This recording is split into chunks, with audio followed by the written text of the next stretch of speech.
আমি কুন্ডিত ব্লকের অন্তর্গত পোড়াটি গ্রাম থেকে এসেছি। আর এখানে যে আমাকে এনেছে সে আমার দাদা গোপাল মণ্ডল, তার জন্য একটা বিগ হ্যান্ড দিলেন।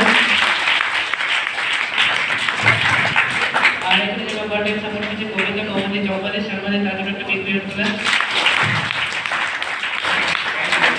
দীঘার রয়েছে, আমি একটা সেকেন্ড নিয়েছিলাম হেলথের উপর থেকে। তারপরে আমি ভেবেছিলাম যে আমার দীঘাটা হবে, 50% হয়েছিল। তারপরে আমি ভাবিনি যে আমার দীঘাটা হবে। লাস্ট তারিখ ছিল লাস্ট তারিখ যে 28 তারিখ ছিল, শেষ দিন ছিল।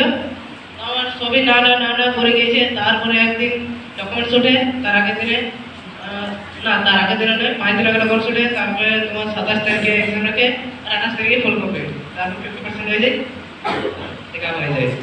দেখা হওয়ার পর এক্সাইট লাগছে। তারপর ওই আমার বেশি এক্সাইট লাগছে যে ওইখানে সিনিয়রের সাথে একসাথে থাকবো। তারপর আমার সিনিয়র আমাকে বলেছে কি যে ওইখানে এই সিস্টেমে যে হেড সে শেয়ার করে, তার সাথে দেখাশোনা করবো, ওয়েট করবো, তার সাথে বসে থাকবো। এটাই আমার সব থেকে বেশি এক্সাইট।